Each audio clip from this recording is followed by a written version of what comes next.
The Czech Republic's top diplomat called Russia's actions a disgrace. They cast doubt on prospects for peace talks between Russia and Ukraine. This is how The Guardian comments on the recent harsh statements made by the Russian foreign minister. Today, the chief diplomat of the aggressor country stated that his state supposedly should have the right to veto any measures supporting Ukraine after peace is achieved. He also added that the deployment of European troops after a settlement would be considered foreign interference, which Moscow deems unacceptable. Lavrov also commented on the summit between Zelensky and Putin, stating that such a meeting could only take place with thorough preparation of all the issues that need to be discussed. Lavrov's statements indicate that Russia is backing away from the agreements reached in Alaska and is casting doubt on the prospects for peace talks, writes The Guardian. Alternatively, as journalists note, the White House administration may have initially misinterpreted the Kremlin's position. To deploy American F-35 fighter jets in Romania as part of security guarantees to end the war in Ukraine, that is the decision European allies want from the United States, according to The Times.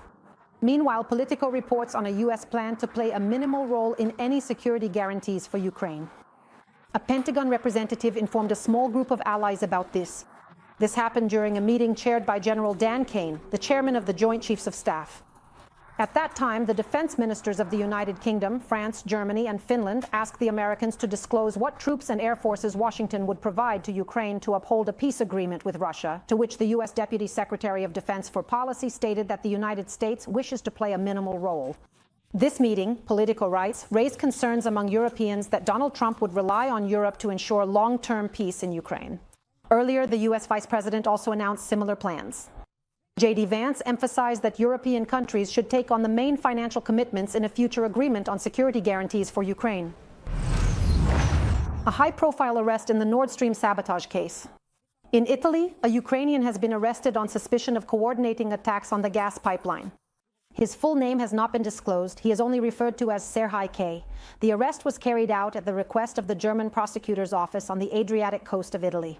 Allegedly, the suspect was part of a group of individuals who planted explosive devices on the pipelines near the island of Bornholm. In particular, Serhii K, together with his accomplices, rented a yacht using forged documents and set off for the site of the attack from Rostock, Germany. The detainee will soon appear before a German court.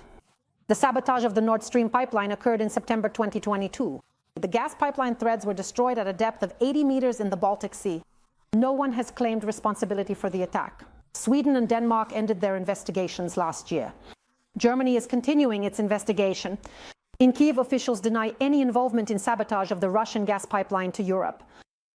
Who do you think is behind the sabotage of the pipeline? Share your thoughts in the comments below this broadcast on YouTube. And of course, don't forget to like and subscribe to the channel.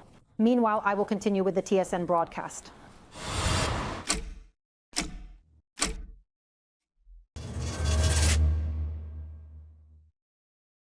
Poland's Ministry of Foreign Affairs has delivered a note to Russia over the crash of a Russian drone. Warsaw expressed a strong protest over the drone explosion in the village of Osyny and emphasized that this incident is a violation of Russia's obligations to respect Poland's sovereignty. The ministry considers this incident yet another deliberate provocation which fits into the pattern of Russia's hybrid actions, both against Poland itself and other European countries, the statement said. The incident occurred on Wednesday in a field 40 kilometers from Warsaw. A Russian Shahed exploded. According to the Information and Analytical Center Militarny, which analyzed monitoring groups, the drone could have been in Polish airspace for 2 hours, and during all that time it was not detected by radars. The General Staff confirmed the strike on the Novoshakhtinsk oil products plant and several other important facilities in Russia. This enterprise in the Rostov region is one of the largest suppliers of oil products in the south of the aggressor country, and it is involved in supplying the occupying armed forces. The total volume of the storage tanks exceeds 210,000 cubic meters. Units of the Special Operations Forces of the Armed Forces of Ukraine also struck a drone warehouse and a logistics hub in Donetsk. There was also a recorded hit in the area of the occupiers' fuel and lubricants base in the Voronezh region. The General Staff also confirmed the overnight strike on the railway in Jankoy in occupied Crimea. Special forces struck a Russian train carrying fuel and lubricants, which, according to the General Staff, has significantly complicated the supply of the Russian southern group of forces. Donald Trump explained his motivation for helping to resolve the war with Russia. In an interview with Fox News, the politician said that he would like to try to get into Eden if possible, and believes that saving 7,000 people a week from death could help with that. "I'm really at the very end of the line, but if I can get into heaven, this will be one of the reasons," the 79-year-old U.S. president explained to the host. The White House now reports that in order to resolve the issue of Ukraine, Trump has even cancelled his planned vacation and will not go to his club in Bedminster this August. Trump also gave another interview to the Mark Levin show, in which he said that he wants to organize a bilateral meeting between Vladimir Putin and Volodymyr Zelensky.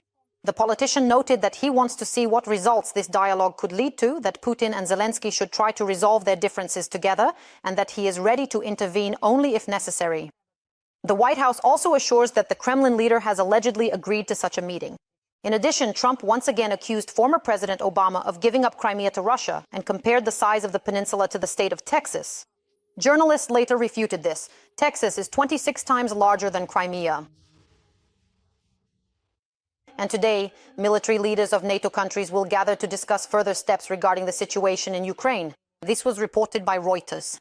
According to its sources, the Supreme Allied Commander has convened a regular meeting at the level of chiefs of staff. He will inform them about the results of the recent meeting between Presidents Trump and Putin in Alaska. However, General Dan Kane himself will join the meeting online. The next alliance summit, as announced by its head Mark Rutte, will take place on July 7th-8th, 2026 in Ankara. At the summit in The Hague in June this year, the countries announced their intention to increase their defense budgets to 5% of GDP. About 10 countries are ready to send their troops to Ukraine.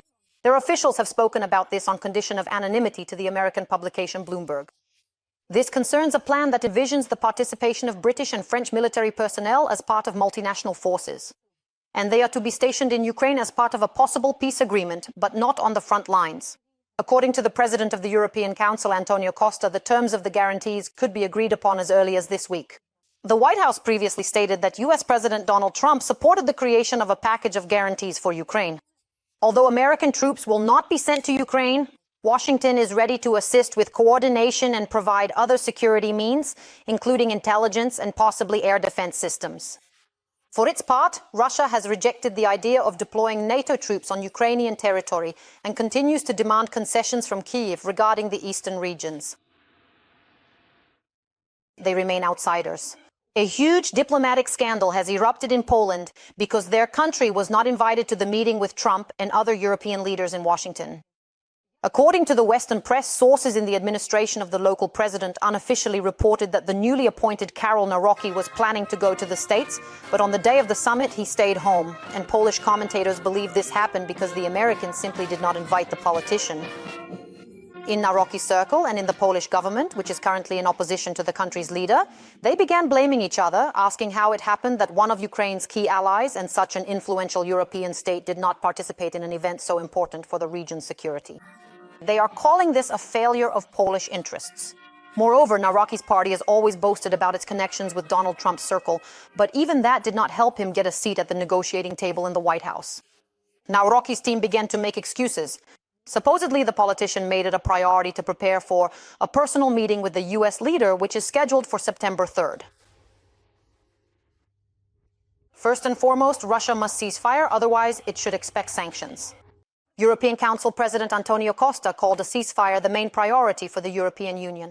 He stated this at a press conference in Lisbon following a video conference of European Council members, adding that now, more than ever, it is critically important to maintain strong pressure on Russia. Volodymyr Zelensky discussed the results of the European Council meeting and further joint actions with Antonio Costa. The conversation also touched on the preparation of a new 19th package of EU sanctions against Russia and the possibility of unity among all 27 EU countries to support Ukraine's progress toward EU membership and the opening of negotiation clusters. On August 15th, the President of the United States, Donald Trump, and Vladimir Putin held their first talks on the territory of the American state of Alaska. After that, Ukrainian President Volodymyr Zelensky and other European leaders met with Trump at the White House to discuss ways to diplomatically end Russian aggression.